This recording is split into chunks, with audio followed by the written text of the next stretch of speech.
बस। हाँ भाई, कैसा हुआ? सबका पेपर अच्छा हो गया?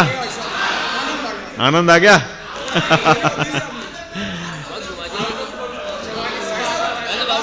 हाँ, एक एक जन बोलेगा तो समझ में आएगा।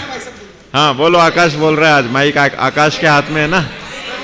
हाँ हाँ बोलो।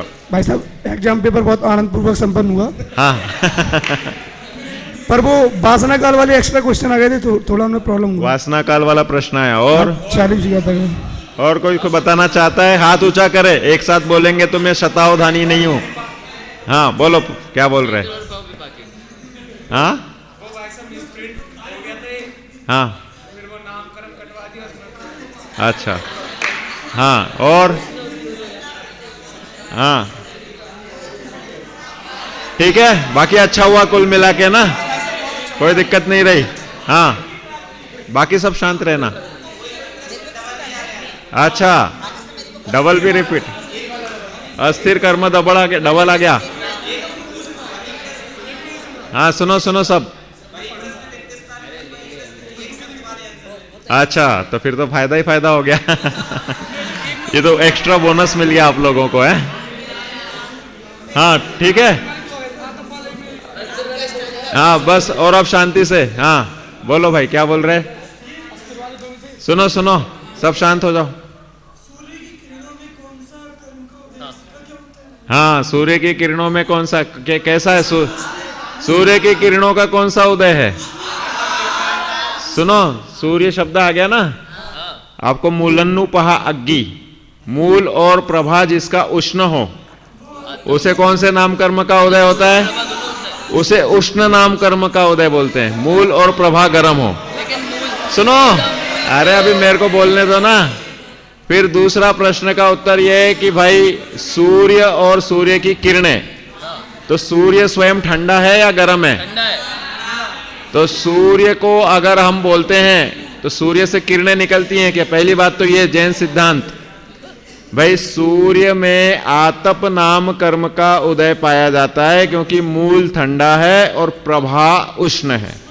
तो सूर्य को किरणों में जो रहा वो आतप नाम कर्म का परिणाम है। ठीक है, बस बस बस, आगे मार्क्स आ गए सबके। चलो ठीक है। और जो अग्नि था ना, जिसकी सुनो मूल और अपन पेपर सॉल्व करेंगे। अभी किसी के पास थोड़ी है यहाँ पे। हाँ तो मेरे पास कल आ जाएगा, तो कल फिर अपन उसको क्वेश्चन पेपर को सॉल्व करेंगे। सबके उत्तर आपको बता दिए जाएंगे। कॉपीज एक हफ्ते में चेक हो जाएगी, ठीक है ना? एक हफ्ते के अंदर आपको रिजल्ट। चोरी की इच्छा लोभ कषाय, चोरी की इच्छा होना लोभ कषाय का सूचक है। लोभ कषाय का उदय। अंतराय का थोड़ी उसमें कुछ चाहिए, लाभांतराय ये सब उसमें अंतराय का नहीं, इच्छा का पूछा ना इसलिए। हाँ हाँ सुनो सुनो, और आपस में डिस्कस नहीं करो, मेरे से करना है, वो भी हाथ उठा के एक एक को। हाँ बस शांत हो जाओ। बाकी नहीं नहीं नहीं नहीं, ये वो ऐसे तो बहुत सारे कर्म घटा दोगे। साक्षात कर्म लोभ है। हाँ चलो शुरू करते हैं। देखो अब अपना जो विषय चल रहा है ना, ये फाइनल विषय चल रहा है। ये प्रतिपाद्य, सुनो हो जाओ, सब शांत हो जाओ। ये जो विषय चल रहा है, हाँ क्या हो गया भाई? हाँ बस, अर्पित के आगे कौन है? क्या अरे असली नाम बताओ, गोलू घर का नाम क्यों बता रहे? शुभम, तो तुम तो काफी दिनों बाद दिख रहे हो। हाँ चलो ठीक है, आज शुभम पढ़ेगा तो। भाई पहली बार आए। हाँ शुभम का नंबर लगाते हैं। हाँ चलो भाई, गाथा पढ़ना शुरू करते हैं। कौन सा पेज नंबर है आपकी पुस्तक में?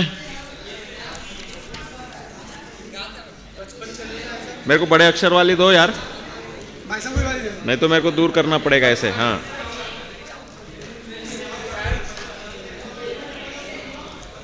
हाँ, गाथा नंबर 54 पढ़ो फिर से, क्योंकि विषय 54 से शुरू हुआ। सुनो, नाम, स्थापना, द्रव्य और भाव, ये कर्म के निक्षेप के अपेक्षा से वर्णन चल रहा है। किसका वर्णन चल रहा है? चार निक्षेपों के, कर्म का चार निक्षेपों के माध्यम से विवेचन चल रहा है। नाम का बता दिया, पाप है, मल है, कर्म है, ये नाम निक्षेप हो गए। स्थापना तो नाटक आदि करने में किसी व्यक्ति विशेष में स्थापना करना, वह कर्म की स्थापना निक्षेप है। प्रयोजन के कारण, अपन जैसे प्रयोजन के कारण प्रतिमा की स्थापना, देव की स्थापना करते ना, तो पत्थर में, रत्नों में, पाश धातु में, प्रयोजन के कारण हमें पूज्य पूजक विवेक रखना है। इसलिए भाई मनुष्य गति का जो जीवन चलता है वो व्यवहार के साथ चलता है, तो वो स्थापना निक्षेप। और तीसरा कर्म का द्रव्य निक्षेप बता रहे, तो उसमें द्रव्य निक्षेप के दो भेद कर रहे हैं। कौन से भेद कर रहे हैं? आगम द्रव्य निक्षेप और नो आगम द्रव्य निक्षेप। तो उसकी परिभाषा यहां से शुरू हो रही। अब इसके बहुत सारे भेद प्रभेद होंगे और उन भेद प्रभेदों में समाधि मरण को भी बताएंगे और 8 अपकर्ष कालों के माध्यम से आयु का घटना, बढ़ना या बंधना किस प्रकार होता है वो सब आएगा। तो इसलिए रोचक प्रकरण आएंगे इसमें, तो इसलिए ध्यान से पढ़ना है। चलो 54 नंबर की गाथा एक बार पढ़ो एक साथ, फिर अपन आगे बढ़ेंगे। दवे कम्मम दुविहम आगमनो आगमन्ति दपर्णम कम्मागम परिजाण जीवो विजोग परिहीणो। हाँ, हिंदी पढ़ो।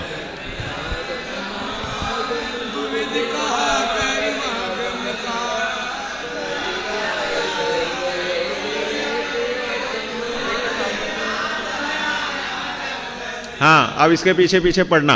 हाँ पढ़ो।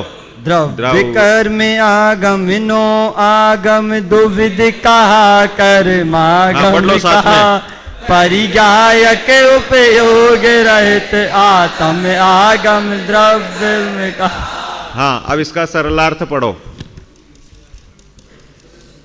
कर्म संबंधी द्रव्य निक्षेप के दो भेद हैं, आगम और नो आगम। द्रव्य निक्षेप कर्म संबंधी आगम का जानकार परंतु अभी उपयोग से रहित जीव कर्म संबंधी आगम द्रव्य निक्षेप है।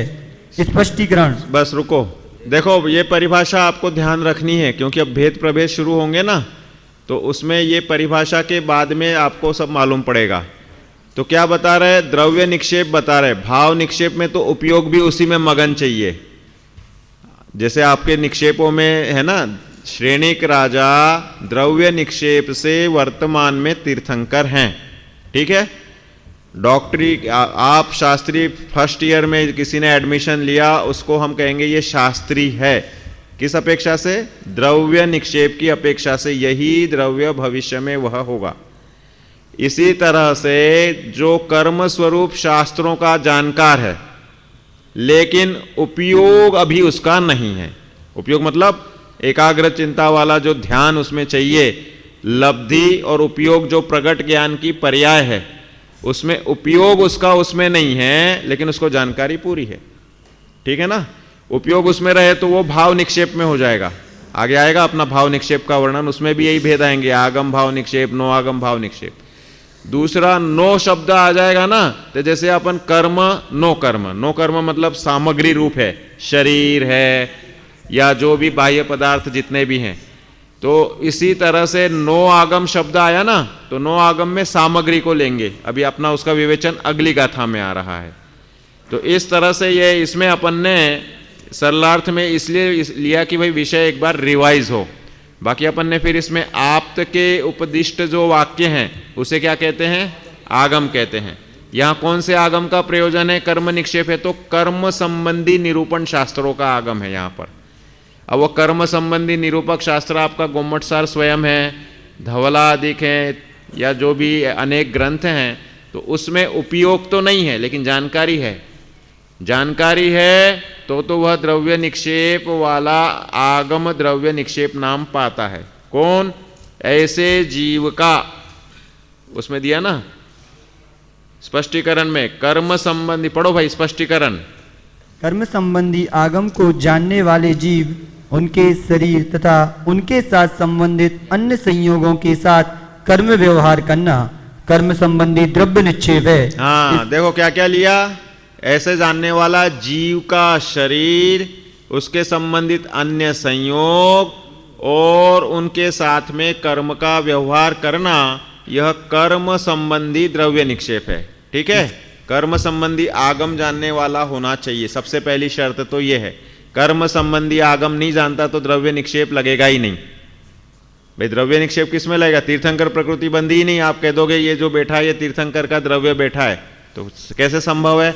तीर्थंकर प्रकृति बनना शुरू हो जाए और भविष्य में कहीं भी रहे या वर्तमान में भी कहीं रहे तो भी द्रव्य निक्षेप से शुरू हो जाएगा ना। मारिच के भव्य द्रव्य निक्षेप से तीर्थंकर नहीं कहा। मारिच को तीर्थंकर प्रकृति का कहां कहेंगे? मारिच को तीर्थंकर प्रकृति जहां उसको बंधना शुरू हुई, उस भाव से उसे तीर्थंकर का द्रव्य निक्षेप पना शुरू हुआ। ऐसा नहीं है कि किसी ने घोषणा कर दी कि ये इतने इतने भाव बाद हो जाएंगे। द्रव्य निक्षेप बंधने के बाद शुरू हुई। ठीक है ना, वो तो एक जानकारी दे दी। और भाव निक्षेप मतलब साक्षात उदय आ गया हो, उदय आगत तीर्थंकर प्रकृति के जीव को भाव निक्षेप से तीर्थंकर कहेंगे। ठीक है, तो स्पष्टीकरण में आगम को जानने की शर्त ये पहली है, और उसमें फिर आगम का जो उपयोग रहित होना है वो भी जरूरी है। उपयोग सहित हो गया तो भाव निक्षेप में पहुंच जाएगा। तो द्रव्य आगम निक्षेप जो है, आगम द्रव्य निक्षेप, वह ये कि आगम का स्वरूप का जानने वाला, वर्तमान में उपयोग से रहित। ठीक है, और सामग्री में जो आएंगे उसके शरीर है या और भी किताब है या उसके द्वारा प्रतिपादन करने वाली शैली है या उसका उपयोग और भी चीज़ों में बाहरी जो भी संयोगों में है, ये सब उसके लिए नो आगम द्रव्य निक्षेप में आ जाएंगे। तो देखो अब इसमें कर्म संबंधी आगम द्रव्य निक्षेप पढ़ लो संक्षिप्त रूप से। हाँ, इसके दो भेद हैं, आगम द्रव्य निक्षेप और नो आगम द्रव्य निक्षेप। कर्म संबंधी आगम द्रव्य निक्षेप, जिन आगमों जैन शास्त्रों में कर्मों का वर्णन है, उन शास्त्रों का जो जीव जानकार है अभी उस ओर उसका उपयोग नहीं है, हाँ चलने दो, उस पर कर्म का व्यवहार करना कर्म संबंधी आगम द्रव्य निक्षेप है। पीतराग सर्वहितोपदेशी। बस इतना ही चाहिए। देखो इसमें बता दिया कि जैन आगम में कर्म सिद्धांत या कर्म शास्त्रों का ज्ञान होना चाहिए। ठीक है, अब आगे अपन आ जाओ 55 नंबर की गाथा पे। ये अपना हो चुका था, ये तो विषय रिवाइज करना था ना, 6 दिन हो गए ना अपने को इस हिसाब से। तो अब 55वीं गाथा में ये सब भेद के और विशेष दे रहे हैं कि भाई किसके कितने भेद होते हैं, क्या होता है। नो आगम द्रव्य निक्षेप की बात आगे करेंगे, अभी आगम द्रव्य निक्षेप की बात कर रहे हैं और उसके भेद वगैरह गिना रहे हैं। हाँ पूछो भाई। हाँ, कर्म का व्यवहार इस प्रकार किया जाएगा कि वह वहां जानने वाला है और उस रूप से उसे कर्म का प्रतिपाद्य इस रूप से व्यवहार, मतलब कोई ऐसा लेन देन वाला व्यवहार तो करना ही नहीं है, सिंपल एक प्रतिपादन मात्र है उसका। भाई निक्षेपों से क्या किया जाता है? निक्षेपों से वस्तु का स्वरूप प्रतिपादन किया जाता है। तो द्रव्य निक्षेप से यहाँ पर आगम द्रव्य निक्षेप के माध्यम से कुछ बातें बताना चाह रहे हैं कि वो कैसे समाधि ग्रहण करेगा, भक्त प्रतिज्ञा का व्यवहार कैसे होगा, उसका इंगिणी का कैसा होगा, च्युत का व्यवहार कैसे होगा, कदली घात मरण होगा तो उस कर्म के स्वरूप जानने वाले के साथ कैसा व्यवहार या किस प्रकार उसका निरूपण होगा। व्यवहार शब्द से यहाँ निरूपण लेना है। व्यवहार शब्द से कोई उसके साथ में क्रिया करनी है सो बात नहीं, पूज्य पूजक व्यवहार वगैरह करना है सो भी बात नहीं, प्रतिपादन मात्र व्यवहार है। भाई श्रेणिक राजा ने भगवान महावीर से 60,000 प्रश्न पूछे तो एक व्यवहार मात्र कहा। 60,000 पूछे सो बात नहीं है, स्थूल विवक्षा से अनेकों पूछे, लेकिन ग्रंथकार को 60,000 प्रश्न संबंधी कुछ शयोपशम रहा और उसने उस मुख्यता से लिख दिया, तो इस रूप में हुआ, तो इसको बोलते व्यवहार। तो इसी तरह कर्म स्वरूप को समझाना है, तो कैसे समझाएं? तो द्रव्य निक्षेप बना करके उसके भेद प्रभेद समझाएंगे, उसके माध्यम से उस कर्म स्वरूप के जानने वाले जीव के शरीर की, सामग्री की और उसके मरण आदि की माध्यम से कुछ जानकारी देना चाह रहे हैं आचार्य परमेष्ठी।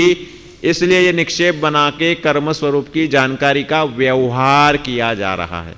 व्यवहार किसे बोलते हैं? भेद को, उपचार को, प्रतिपादन को, ये सब व्यवहार की भेद है ना। तो यहाँ प्रतिपादन मात्र व्यवहार है, ठीक है ना, कोई लेन देन का या किसी पूज्य पूजक भेद का व्यवहार है, सो बात नहीं। हाँ पढ़ो भाई शुभम। जाणग हाँ शरीर एक साथ पढ़ो सब लोग। जाणग शरीर भव्यम अवधिरितम तु दिजम विदियम तत् शरीरम तिविहम तिय काल गयम तिदो सुगमा भूदम तु चुदम चिदम चदन्ति तेदा चुदम सपाकेण पडिदम कदली गाद परिचागेणुणयम मोदी गायक शरीर भावी तद। हाँ एक साथ पढ़ो। तीन कान गत त्रिविध वेद हैं गायक तन दो कहें सुगम चित चावित अरु तख्त वेद से भूत शरीर कहा त्रेधा कदली घात समाधिहीन व चित आयु क्षण से पड़ता। हाँ देखो अब इसमें भेद बता रहे हैं, सरलार्थ पढ़ो तो एक बार स्पष्ट होने लग जाएगा। कर्म संबंधी द्रव्य निक्षेप का दूसरा वेद 9 आगम 3 प्रकार का है। हाँ किसके भेद बता रहे हैं? 9 आगम का। 9 आगम किसका? सामग्री के लिए। अब इसकी परिभाषा चाहिए तो इसमें स्पष्टीकरण में पहली लाइन ये दी ना, कर्म संबंधी आगम द्रव्य निक्षेप रूप जीव को छोड़कर, जो अपन ने पहले कौन सी परिभाषा समझ ली? आगम द्रव्य निक्षेप की परिभाषा समझ ली। अब आगम द्रव्य निक्षेप की बात खत्म कर दी, वहीं पर कह रहे हैं कि वह जीव मात्र है, उसकी बात हो गई। अब उसकी सामग्री ले रहे हैं, शेष समग्र सामग्री कर्म संबंधी 9 आगम द्रव्य निक्षेप कहलाती है। जितनी भी सामग्री है, इसके लिए एक बार आप इस चार्ट में आ जाओ, पेज नंबर आपके 154 पे है। हाँ 154 पे जो चार्ट है नवीन पुस्तक में, तो देखो उसमें नाम स्थापना का तो हो गया अपना क्लियर। द्रव्य के 2 भेद किए, आगम द्रव्य निक्षेप और 9 आगम द्रव्य निक्षेप। और अब जितना भी भेद है ये 9 आगम द्रव्य निक्षेप का है, जिसमें ज्ञायक शरीर, सबसे पहला भेद ज्ञायक शरीर, दूसरा भावी, तीसरा तद व्यतिरिक्त। फिर ज्ञायक शरीर के भेद बना रहे हैं, भूत, वर्तमान और भावी। और भूत ज्ञायक शरीर में च्युत, च्यवित और त्यक्त, ये नाम भी अलग टाइप के हैं, इनकी सबकी परिभाषा इस प्रकार की क्यों है ये भी आएगा। और त्यक्त के भेद कर दिए जो समाधि मरण के भेद कहलाते हैं, भक्त प्रतिज्ञा, इंगिणी और प्रायोपगमन। ये सब नाम इसलिए याद करना जरूरी है कि अब अपनी जो 15 दिन क्लास चलेगी ना, इनमें इन शब्दों का खूब प्रचुरता से प्रयोग होगा, तो इसलिए इन शब्दों को थोड़ा परिचित हो जाओ। और त्यक्त शरीर के भेद करके फिर बता दिए ये भक्त प्रतिज्ञा, इंगिनी, प्रायोपगमन और भक्त प्रतिज्ञा के जघन्य, मध्यम, उत्कृष्ट ऐसे भेद होते हैं। और फिर ये 9 आगम द्रव्य निक्षेप पूरा हो गया तो भाव आगम द्रव्य निक्षेप में आगम और 9 आगम मात्र से पूरा प्रकरण हो जाएगा। फिर 9 कर्म का एक प्रकरण और है, फिर आपका कोर्स कंप्लीट हो जाएगा। तो आपकी 15 दिसंबर तक अपनी क्लास जो है, जनरली 10 दिसंबर तक आपका कोर्स पूरा हो जाएगा। आप पढ़ाई अभी से शुरू कर दो, क्योंकि आपकी परीक्षा अगर आप चाहते हो कि 20 दिसंबर के पहले हो जाए, आपके स्पोर्ट्स वीक या जो भी वीक होते हैं, तो उसके पहले आपकी परीक्षा अगर आप चाहते हो तो अभी से 1 महीने पहले से अनाउंस कर दे रहा हूं मैं कि अब पढ़ाई करने के दिन आ गए। आपने जो उस छोटे से पेपर के लिए पढ़ाई की ना, अब वो कंटिन्यू रखना, ठीक है ना। तो आपकी 20 दिसंबर के पहले परीक्षा हो जाएगी, 10 दिसंबर तक कोर्स हो जाएगा अपना, ठीक है। मतलब मुश्किल से 12 और 10 22 दिन और क्लास चलनी है अपनी, ठीक है, मैक्सिमम है वो भी, उसके पहले ही कब कंप्लीट हो जाएगा। हाँ पढ़ो भाई, सर्वार्थ पढ़ो पहले। हाँ सुनो आप सब, कोई चर्चा की जरूरत नहीं है, ठीक है ना। ज्ञायक शरीर, भावी और तद व्यतिरिक्त, उनमें से ज्ञायक शरीर 3 काल की अपेक्षा 3 प्रकार का है, भूत, वर्तमान और भविष्य संबंधी ज्ञायक शरीर। इनमें से वर्तमान और भविष्य संबंधी ये 2 ज्ञायक शरीर सुगम हैं। भूत ज्ञायक शरीर 3 प्रकार का है, च्युत, च्यवित और त्यक्त। देखो अब सबकी परिभाषा है कि चार्ट में अपन ने समझ लिया ना, चार्ट के माध्यम से सुलभ हो गया, उसी का यह शब्दों में विस्तार है। गाथा का सिंपल अर्थ कर रहे तो उसमें नाम गिनाए हैं, इसलिए गाथा के इसमें वो शब्द दिए ना, ये देखो, भूदम तू चुदम चैदम चदंती तेधा चुदम सपाकेण, तो ये च्युत शब्द के लिए चुदम शब्द किया है। भूदम मतलब भूतम तू, भूत शरीर जो है, ज्ञायक शरीर के भेद हो रहे ना, उसके सब ये भेद आएंगे। तो चार्ट में अपन ने समझा है और स्पष्टीकरण में और क्लियर हो जाएगा। कदलीघात और परित्याग से रहित मात्र श्वापाक से तत्संबंधी आयुष्क कर्म की समाप्ति से छूटने वाला शरीर च्युत शरीर है। कर्म संबंधी आगम द्रव्य निक्षेप रूप जीव को छोड़कर शेष समस्त सामग्री कर्म संबंधी 9 आगम द्रव्य निक्षेप कहलाती हैं। हाँ देखो, अब यहाँ स्पष्टीकरण में शुरुआत की है। देखो, अपने जो परिभाषा कहाँ तक छोड़ दी थी अपन ने, आगम द्रव्य निक्षेप पूरा हो गया। अब यहाँ पर प्रकरण शुरू हो गया 9 आगम द्रव्य निक्षेप। ठीक है सागर, समझ में आ रहा है? अब 9 आगम द्रव्य निक्षेप के 3 भेद कर रहे हैं। तो पहले 9 आगम द्रव्य निक्षेप किसे कहते हैं, इसकी परिभाषा बता रहे हैं। ठीक है अभिषेक, क्या बता रहे परिभाषा? ये परिभाषा बता रहे हैं कि कर्म संबंधी आगम द्रव्य निक्षेप रूप जीव को छोड़कर शेष समग्र सामग्री कर्म संबंधी 9 आगम द्रव्य निक्षेप कहलाता है। और उसके भेद शुरू कर दिए लगे हाथ बता करके। सामग्री में सब आ गया, कौन से तो कह दिया उसका शरीर है, उसके लिए और भी जो पठन पाठन की सामग्री जो उसके लिए निमित्त है, जो कर्म का ज्ञान कराती है, ये सब उसके 9 आगम द्रव्य निक्षेप में शामिल है। अब कौन सी और सामग्री आती है, तो उसके लिए बोल रहे कि ज्ञायक शरीर और भावी और तद व्यतिरिक्त। तो प्रश्न खड़ा होगा, ज्ञायक शरीर क्या है, भावी क्या है और तद व्यतिरिक्त क्या है, उसकी विवेचना यहां पर शुरू हो रही है। पढ़ो। कर्म संबंधी आगम का जानकार परंतु वर्तमान में उपयोग से रहित जीव का शरीर कर्म संबंधी ज्ञायक शरीर 9 आगम द्रव्य निक्षेप कहलाता है। देखो, ये तो 9 आगम द्रव्य निक्षेप की परिभाषा स्पष्ट कर दी कि जीव का शरीर कर्म संबंधी ज्ञायक शरीर वह 9 आगम द्रव्य निक्षेप कहलाता है। ठीक है, अब इसके भेद कर रहे हैं। इसके काल की अपेक्षा, हाँ, इसके भी 3 काल की अपेक्षा 3 भेद हैं, भूत वर्तमान और भावी। कर्म संबंधी आगम द्रव्य जीव अभी वर्तमान में जिस शरीर में रह रहा है वह वर्तमान ज्ञायक शरीर है, तथा आगे जिस शरीर में रहेगा वह कर्म संबंधी भावी ज्ञायक शरीर 9 आगम द्रव्य निक्षेप। कर्म संबंधी आगम जीव पहले जिस शरीर में रहता था वह कर्म संबंधी भूत ज्ञायक शरीर 9 आगम द्रव्य निक्षेप है। इसके भी शरीर छूटने की प्रक्रिया की अपेक्षा 3 भेद हैं। हाँ, सुनो अब, हाँ, च्युत च्यवित और त्यक्त। पहले आप फिर से इस चार्ट में आओ 154 नंबर के। देखो, परिभाषा का किसकी बता रहे हैं और वर्णन भी तुरंत उसी का शुरू कर दे रहे हैं। पहले क्या भेद दिया इसका आपने इसमें? हाँ, 154 पेज निकाल लूं पहले।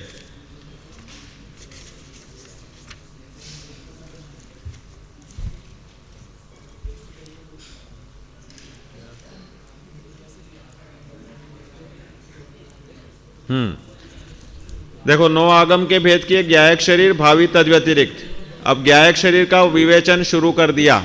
ज्ञायक शरीर के लिए बोल रहे कर्म संबंधी शास्त्र का जानने वाले का शरीर। क्या दिया है? कर्म संबंधी आगम का जानकार, परंतु वर्तमान में उसके उपयोग से रहित जीव का शरीर वह कर्म संबंधी ज्ञायक शरीर 9 आगम द्रव्य निक्षेप है। ज्ञायक शरीर की परिभाषा दी है। मधुर, समझ में आया क्या? प्रकरण इसलिए आज से शुरू किया है तुम्हारे आगमन के साथ ही। ठीक है ना? इनके भी 3 काल की अपेक्षा भेद हो रहे। ज्ञायक शरीर के भेद क्या करने हैं? जो कर्म सिद्धांत को जानने वाला जो जीव है उसके शरीर की बात हो रही है, उसके 3 भेद कर रहे, भूत, वर्तमान और भविष्य। ठीक है, तो भूत वाला कौन सा है, वर्तमान वाला कौन सा है? तो कर्म संबंधी आगम द्रव्य जीव अभी वर्तमान में जिस शरीर में रह रहा है वह वर्तमान ज्ञायक शरीर। बहुत सरल हो गया भाई। हम तुम कर्म सिद्धांत के जानने वाले हैं, तो अभी किस शरीर में रह रहे हैं? इस पर्याय में रह रहे हैं, इस शरीर में रह रहे हैं, तो यह वर्तमान ज्ञायक शरीर हो गया। ठीक है, अब दूसरा, आगे जिस शरीर में रहेगा वह कर्म संबंधी भावी ज्ञायक शरीर नो आगम द्रव्य निक्षेप है। आगे कोई शरीर में जाएंगे कि नहीं जाएंगे आयु पूर्ण करने के बाद, तो कह रहे हैं कि वह भावी हो गया। और कर्म संबंधी आगम जीव पहले जिस शरीर में था वह कर्म संबंधी भूत ज्ञायक शरीर से सो वह नो आगम द्रव्य निक्षेप है। कर्म संबंधी भूत ज्ञायक शरीर नो आगम द्रव्य, पूरा नाम क्या है? कर्म संबंधी है, आगम है, और दूसरा नो आगम है, ये आगम में भी, और दूसरा भूत ज्ञायक है। इस तरह ज्ञायक शरीर है लेकिन वो भूतकालीन है, तो इस तरह से चार भेद हो गए, नो आगम द्रव्य निक्षेप, ज्ञायक शरीर का भेद और भूत का भेद। तो इस तरह वो जो भूतकाल में शरीर था उसे उस रूप से व्यवहार करना, बताना, प्रतिपादन करना, वह भूत ज्ञायक शरीर द्रव्य निक्षेप है। इसके भी शरीर छूटने की प्रक्रिया की अपेक्षा तीन भेद है। किसके भेद बता रहे हैं अब? भूत ज्ञायक शरीर के भेद बता रहे। वर्तमान और भावी के कोई अभी भेद बता नहीं रहे हैं। अभी किसके बता रहे हैं? भूत ज्ञायक मतलब जो भूतकालीन था। हाँ पढ़ो अब। कह रहे किस तरह शरीर छोड़ के आए, हम तुम किस तरह शरीर छोड़ के आए हैं। तीन प्रकार से शरीर छूटते हैं, उनकी बात यहां पर आ रही है।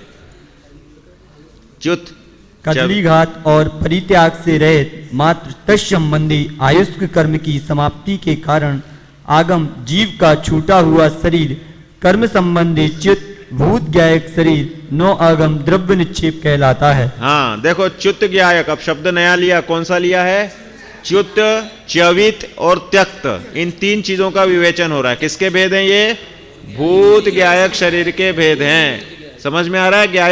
ज्ञायक शेठ समझ में आ रहा है क्या?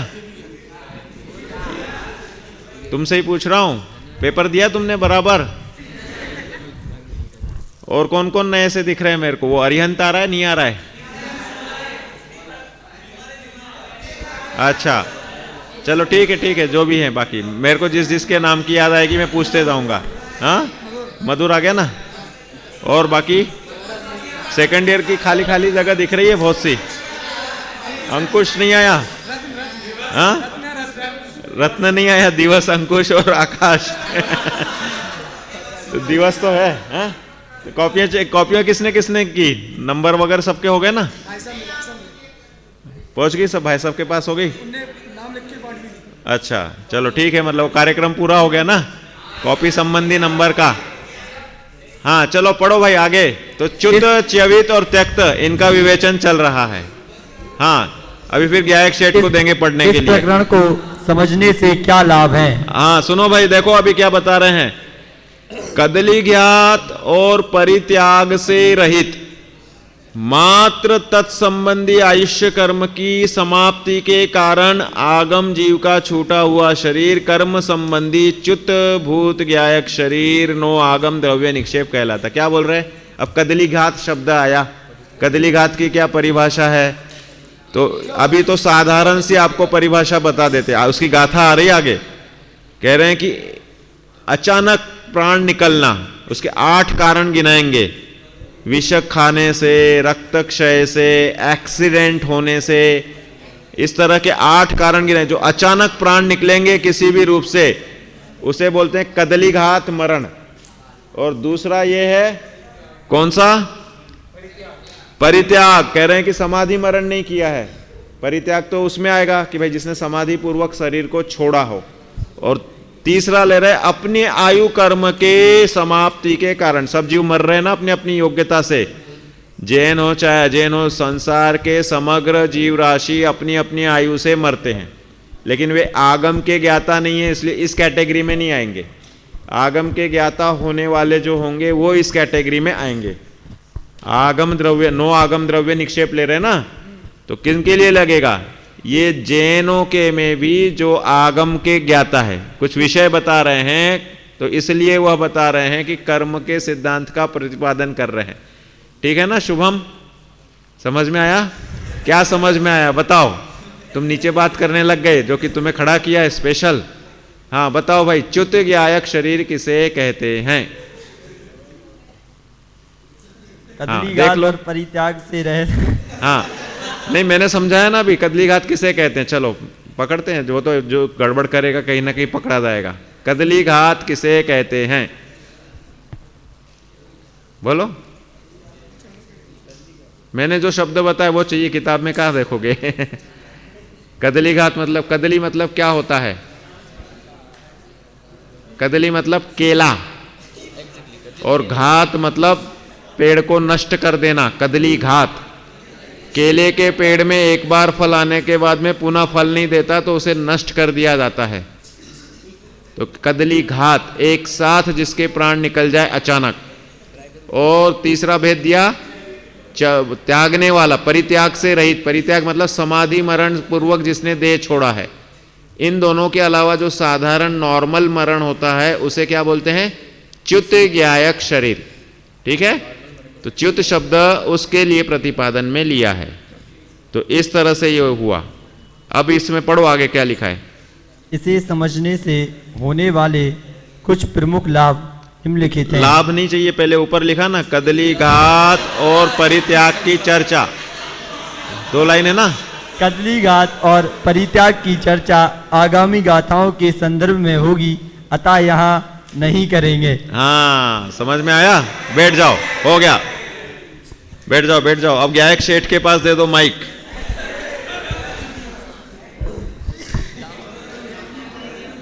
सुनो, अब इसमें अपन ने जो प्रकरण समझा ना, इसके थोड़े से लाभ, एक कुछ विषय नया आ जाएगा, इसलिए 1 नंबर का लाभ पढ़ो अब इसका।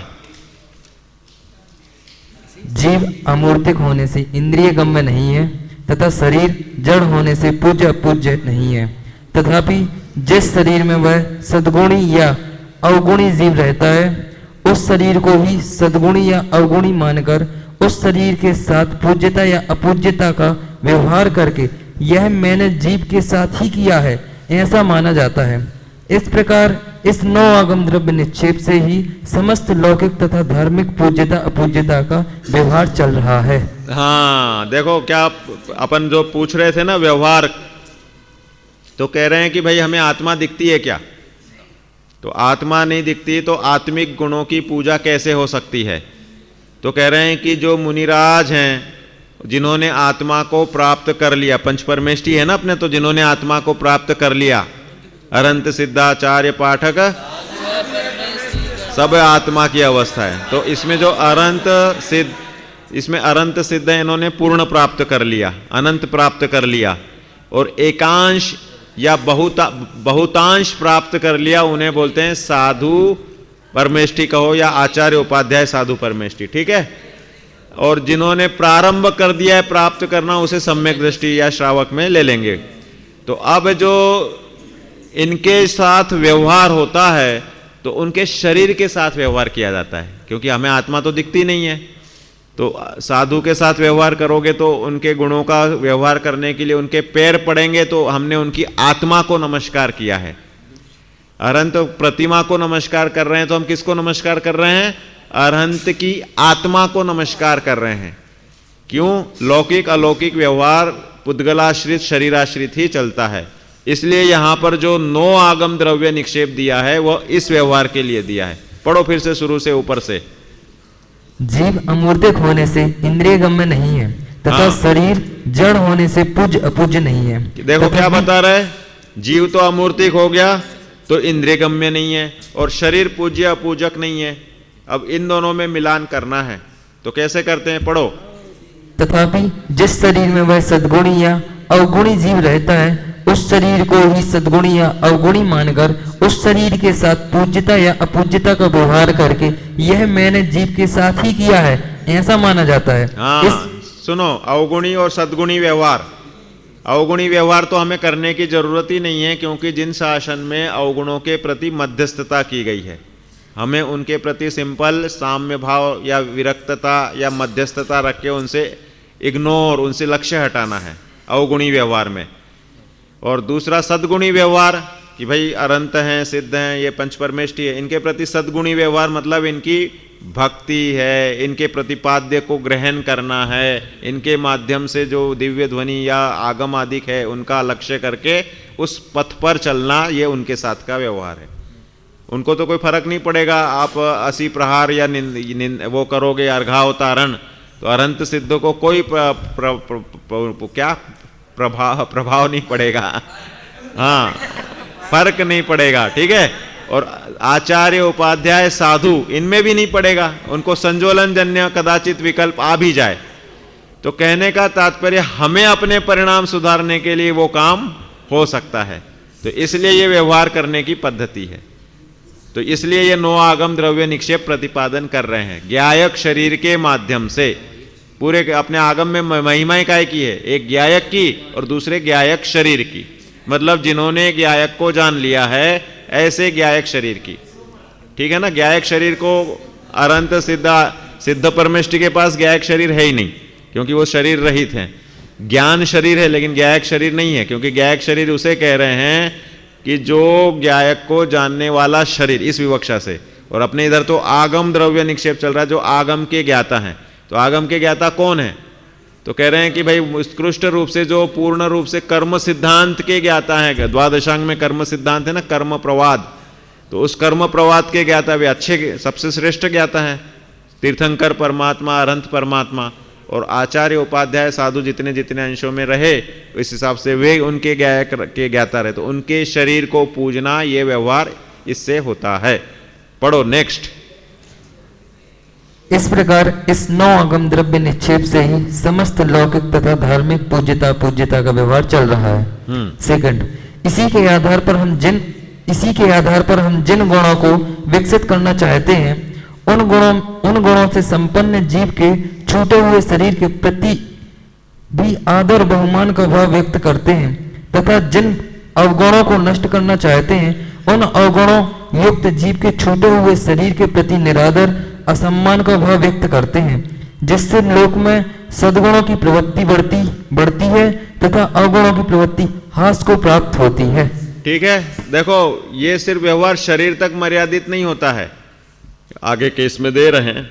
और बाकी जो व्यवहार इसमें बताया कि आदर करना, बहुमान करना, इसलिए यह निक्षेप बताया है। तीसरे नंबर का पढ़ो। तीर्थ यात्रा तथा प्रतिमा आदि की पूजन इत्यादि इसी निक्षेप से आगम में मान्य है। इस निक्षेप को अस्वीकार करने पर ही व्यवहार संभव नहीं हो सकेंगे। अब तीर्थ यात्रा क्या है कि भाई जो शरीर ज्ञायक शरीर थे, जिस क्षेत्र में रहे उस क्षेत्र को भी पूज्य मानते हैं। वो शरीर कहाँ रहा भाई? मुनिराज महावीर स्वामी, उन्होंने केवल ज्ञान प्राप्त किया तो उस क्षेत्र विशेष को अपन ने पूजने लग गए। अतिशय क्षेत्र कहते हैं जहाँ पंच कल्याणक हुए, और जहाँ से मोक्ष हुआ वो सिद्ध क्षेत्र हैं। तो कह रहे हैं कि भाई जो 20 तीर्थंकर गए जैसे सम्मेश शिखर, तो वहाँ पर उनके शरीर मोक्ष को प्राप्त हुए, वो तो स्वयं सिद्ध शिला पर विराजमान हो ही गए। तो इसलिए वो क्षेत्र भी पूजना ये इसी निक्षेप से हुआ कि उनको 9 आगम निक्षेप मात्र हो गया। 9 आगम मतलब शरीर, क्षेत्र, और फिर बाद में क्या क्या है, क्षेत्र के अलावा वो काल पूजने को भी आ गया। बोलो, जिस काल में उनको केवल ज्ञान हुआ, जिस काल में वे मोक्ष पधारे, उस कल्याणक तिथि को भी हम पूजने लग गए। अष्टानिका मनाते हैं शाश्वत पर्व, क्योंकि इसमें जीवों के परिणाम स्वाभाविक रूप से निर्मल होने की भूमिका बनती। तीनों अष्टानिका और दक्ष लक्षण, ये कालाचार मतलब अनादि से शाश्वत, इन दौरान जीवों के शुभ परिणामों की या धर्म सन्मुख परिणामों की विशेष प्रचुरता हो सकती है। जैसे कि बरसात के मौसम में बीज अगर बोते हैं तो वो फलीभूत होने के चांसेस ज़्यादा रहते हैं। इसी तरह से ये काल का है, काल का अपने पकड़ में नहीं आता है, हमें लगता ही नहीं है कि क्या चेंज हो गया काल में, लेकिन वह जैसे जैसे हम गहराई लाएंगे तो मालूम पड़ेगा कि काल में भी ऐसे चेंजेस आते हैं। क्या हमें तो लगता है रोज सूर्य उगता है, रोज अंत होता है, क्या काल में क्या चेंज होता है? वही दिन महीने साल बीतते जाते हैं। कह रहे नहीं, एक एक दिन में चेंजेस होते हैं। किसी दिन सुखदता का अनुभव, किसी दिन कम सुखदता का। ये जो नरकों में रहते ना, इनको इतनी प्रतिकूलता रहती है कि तीर्थंकर का जन्म हो जाता है तो उतनी सी साता को वो वेद लेते हैं। और हम तुम साता के इसमें ही रहते ना, तो हमें तीर्थंकरों का जन्म हो जाता है तो बाकी मध्य लोक के जीव, अब मनुष्य गति, उनको कोई मालूम नहीं पड़ता, खबर ही नहीं होती। जिस क्षेत्र में वो उधर देवागम नभोयान वगैरह दिखने से खबर पड़ जाती है, लेकिन बाकी लोगों को नहीं पता। अभी विदेश क्षेत्र में तीर्थंकरों की कोई कार्यक्रम हो रहे हैं तो अपने को कोई थोड़ी खबर पड़ रही है। उधर देवागम नभोयान हो रहे तो लोग अरे हाँ कि भाई देखो केवल ज्ञान समोशरण लगा हुआ है तो इसलिए यहाँ पर देव आ रहे हैं, तो खबर हो जाती है।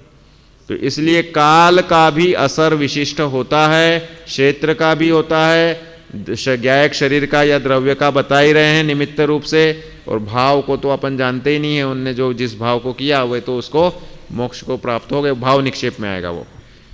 आगे चौथा, भक्ष अभक्ष के विवेक तथा हिंसादि पापों में हीनाधिकता का आधार यह 9 आगम द्रव्य निक्षेप ही है। इसी प्रकार सब भावों में निमित्त वो सदैव गुरु की पहचान का वह आधार यह 9 आगम द्रव्य निक्षेप ही है। देखो अब खान पान का दे दिया सीधा जोड़ करके, कह रहे हैं कि चलाने, उनने जो जो उपदेश दिए, क्या कह के उपदेश दिए उनने जीव दया के उपदेश दिए, उनने आत्मा को अनुभव करने के उपदेश दिए। भाई तीर्थंकर परमात्मा ने कर्म सिद्धांत समझाया, द्रव्यानुयोग समझाया, अनेक प्रकार के पुराण पुरुषों की चीजें बता दी, जो सूक्ष्म अंतरित और अंतरित थे, जो उनकी भी बात कौन बता सकता है, केवल ज्ञानी बता सकते हैं ना। तो इस तरह जो उनने बताई, उन सब बातों को भी व्यवहार से ग्रहण करना। भाई हमने आलू में जीव देखे नहीं, तो हम कहेंगे हमने किसने देखे, तो कह रहे नहीं भाई केवली भगवान ने देखे, हमें शिरोधार्य है, ठीक है ना। हमें सेल्स दिखती हैं, वो सेल्स जाति के जीव होते हैं, हम अनुमान लगाते हैं, वो सेल्स भी हमें पिंड रूप दिखती है, एक एक सेल्स थोड़ी दिखती है। अनंत का है, सुई के अग्रभाग जितने आलू के प्रदेश पर 3 काल के सिद्ध महाराज एक अंश के रूप में विराज रहे हैं। बोलो इतने सारे जीव राशि है, अब हमें आंखों से संभव ही नहीं है। तो इसलिए जो ये चीजें मानना, ये भी द्रव्य निक्षेप से, आगम द्रव्य निक्षेप की कैटेगरी में आता है। व्यवहार है ये सब। कितना लंबा निकला व्यवहार, लास्ट। शरीर तो नियम से छूटता ही है, यदि हम उससे भेद विज्ञान कर उसका उपयोग आत्मकल्याणकारी कार्यों में करते हैं तो आत्मोन्नति तो होती ही है, शरीर भी सम्मानीय हो जाता है। इस प्रकार प्राप्त शरीर का सदुपयोग करने की भावना इस प्रकरण से पुष्ट होती है। हाँ देखो, ज्ञायक शरीर शब्द यूज करने मात्र से इतना सारा शरीर का विवेचन हो गया। कह रहे हैं कि व्यवहार शरीर से होता है, आत्मा से नहीं होता है, इसलिए शरीर शब्द डाल दिया, 9 आगम शब्द डाल दिया, और उससे द्रव्य क्षेत्र भी जोड़ दिए, तीर्थयात्रा भी जोड़ दी, और अब भक्ष्या भक्ष्य भी जोड़ दिया। और फिर अंत में फिर लिखते हैं कि भाई ये शरीर तो जाएगा, किसका ट्रांसफर होएगा, क्या ये शरीर के साथ में नहीं होगा, ये तो श्रु ईरन शीर्यते तत्शरीरम, इसका क्षीण क्षीण होके शरण होना ही स्वभाव है। कोई भी हो, तीर्थंकर हो चाहे चक्रवर्ती हो, सबके शरीर छूटते हैं, शाश्वत है नहीं, स्वरूप ही ऐसा है ना। इसलिए जो अपने आत्मा को जान करके उसमें अपनापन कर लेता है, उसका शरीर अर्थात वो जो भेद ज्ञान शरीर, उसका स्वभाव कभी नष्ट नहीं होता, वो सदा सुखी रहता है। तो इस तरह से शरीर के माध्यम से इसमें आत्मोन्नति आदि की भी सब बात बताई। तो ये सब प्रयोजन इस 9 आगम द्रव्य निक्षेप से प्रयोजनभूत है, इसलिए ये सब प्रकरण आपको यहाँ पर समझा रहे हैं। और इसके माध्यम से फिर शरीर का ही समाधि मरण करना है, तो भूत चवित वो भक्त प्रतीख्यान इंगिनी और प्रायोपगमन का वर्णन करेंगे, कदली घात का स्वरूप समझाएंगे। अगली गाथाएं जो है ना, कल अपन इसको शुरू करेंगे, 57, 58, 59, 60, 61, कल 5 गाथाएं होंगी एक साथ, तो उसमें सब डिटेल आएगा। प्रश्न लिखो, प्रश्न लो, प्रश्न गाथा पाठ भी करेंगे, अभी पहले प्रश्न लिख लो। हो गया आज का कोर्स अपना, आज का समय भी 5 मिनट पहले हो रहा है, लेकिन अभी करो इसको। हाँ लिखो प्रश्न, पिछली बार थोड़ी लिखवाया था मैंने। देखो सबसे पहले तो चार्ट बनाना है 154 पेज का, कर्म संबंधी निक्षेप का चार्ट बनाइए, ठीक है। दूसरा प्रश्न लिखो, द्रव्य निक्षेप के भेद लिखिए। अब आप कंप्लीट होमवर्क भी फटाफट करते जाओ, आपके 10 नंबर तो समझ लो हो